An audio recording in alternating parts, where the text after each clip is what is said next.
여러분 안녕하십니까? 반갑습니다. 김동수입니다. 자, 이 시간에 5강 시간인데요. 오늘은 로보틱스 디바이드에 대해서 여러분 연구하는 시간을 갖도록 하겠습니다.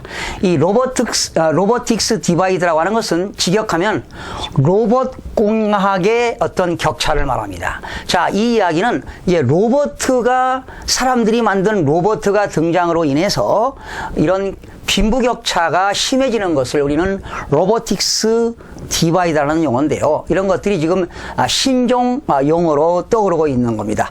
아마 아시는 분들은 아시겠습니다만은 한번 점검하는 시간을 갖도록 하겠습니다. 이제 로봇은 누가 만드는 겁니까? 사람이 만드는 거지요. 그러나 이제는 로봇가 이런 공장에서만 일을 하는 게 아니죠. 현재 우리나라도 이런 자동차 공장에서는 로봇들이 많은 일을 하고 있습니다. 이제는 서비스 업종에서도 그 인간의 노동을 대신해서 로봇가 일을 하고 있다는 사실입니다. 그런데 이 로봇으로 인해서 비용은 줄어들겠죠. 기업 입장에서는 많은 비용이 줄어드니까 기업 입장에서는 이윤을 극대화시킬 수 있다는 거지요. 그러나 중요한 게 있습니다. 사람의 일자리를 뺏어가기 때문에 이 사람들은 생계에 위험하다는 것을 우리는 이런 우려가 점차적으로 커지고 있다는 사실을 우리는 인지할 때가 됐습니다. 결과적으로 이 지구촌 산업화 시장은 날로 바뀌어가고 있다는 것을 우리는 인지할 필요가 있습니다. 그래서 이러한 로봇가 이 생산시장뿐만 아니라 서비스 산업까지도 로봇가 일을 한다는 것이죠. 그랬을 때 인간들이 할 수 있는 일자리를 뺏어가는데 과연 세계에서는 어떤 일이 벌어지고 있고 그런 세계에서 특히 이 로봇가 이 자동차가 말이죠. 무인 자동차가 2010년도에 구글에서 개발했잖아요. 그러한 무인 자동차를 통해서 사고가 줄어들면은 어떠한 기업이 피해를 볼까요? 보험회사에서는 막대한 피해를 볼 겁니다. 그래서 이런 로보틱스 디바이드의 현상이 이루어지면 어떠한 영향력이 있고 또 이런 미국에 있는 각종 세계 경제학자라든가 기업들이 어떠한 일들이 벌어지고 있는 건가를 한번 알아보는 시간이 되겠는데요. 이제 이렇게 무인 자동차가 생기니까요. 차량과 차량 간의 그런 그 간격을 무인 자동차가 이제 로봇이 인지한다는 것이죠.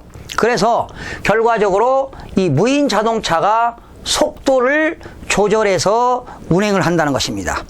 그렇게 되면은 무인 자동차가 지구촌에 많이 증가한다면 누가 타격을 받을까요?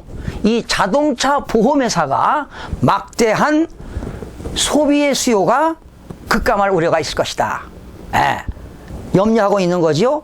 이것은 미국의 3대 보험회사입니다. 미국의 3대 보험회사 이름이 뭐냐면요. 신시내티 파이낸셜입니다.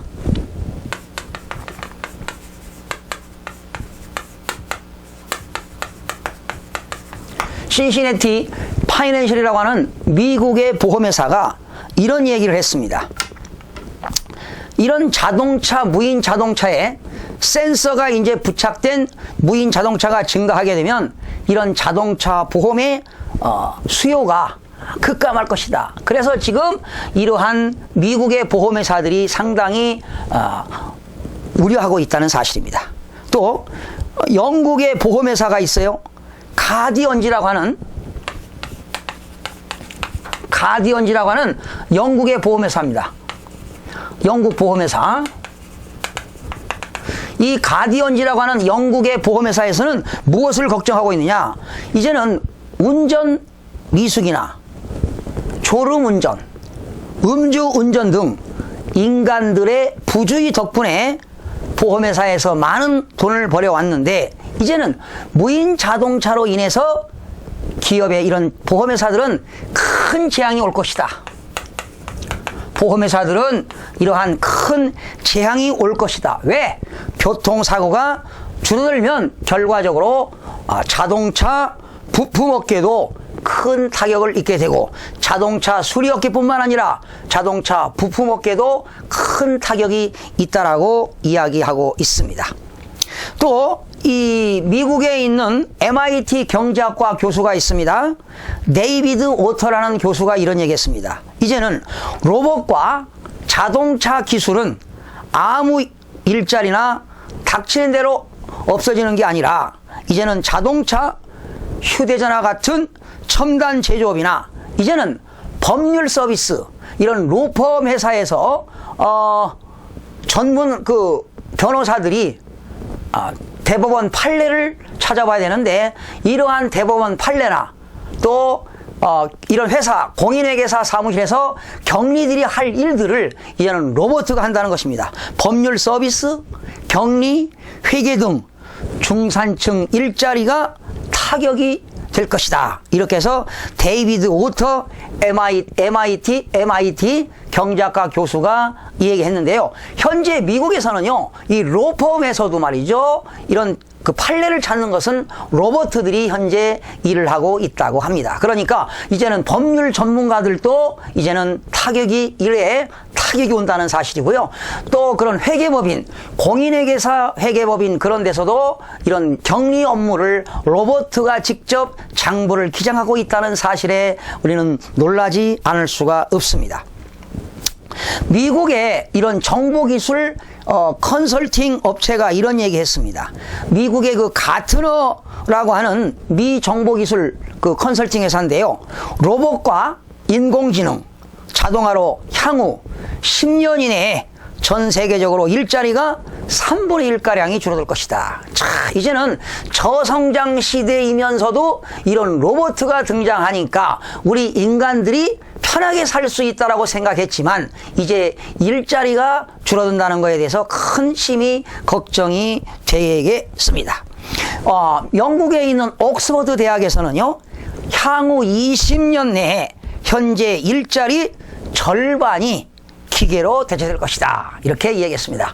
영국의 옥스퍼드에 있는 대학에 있는 교수들이 앞으로 전 세계 20년 안에 로봇가 시장이 활성화되면 사람들이 하는 일자리가 절반이 줄어들 것이다. 참 걱정이 되네요. 결과적으로 또 미국에 있는 타일러 코엔이라고 하는 조지 메이슨대 경제학과 교수는 이런 얘기했습니다. 로봇 공학의 발달로 인하여 미국의 소득계층은 상위 90%가 상위 10%와 하위 90%로 양분될 것이다. 그 이유는 로봇의 발전을 주도할 수 있는, 그러니까 로봇이 일할 수 있는 그 로봇 발전을 주도하는 사람 상위 10%는 고임금을 누리겠지만 나머지 하위 90%는 로봇의 일자리를 빼앗겨 역시 저임금으로 내몰릴 것이다. 이렇게 타일러 코엔이라고 하는 조지 메이슨대 경제학과 교수가 이런 얘기를 했습니다. 또한 데이비드 오터 MIT 경제학과 교수는 이런 얘기했습니다.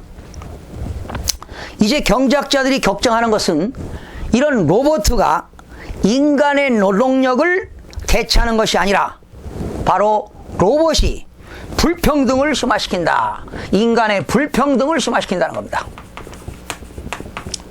인간의 불평등을 심화시킬 것이다.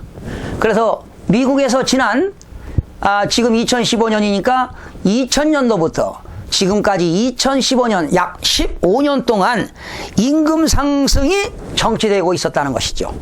그래서 빈부격차가 확대된 이유 중에 하나는 로봇과 자동차 때문이라고 이 얘기했습니다. 그래서 지금 미국에서도 뉴욕에서도 있는 저임금자들이 최저임금을 임금 올려달라고 이런 데모를 하는 것도 우리가 여러 번 많이 봤을 겁니다.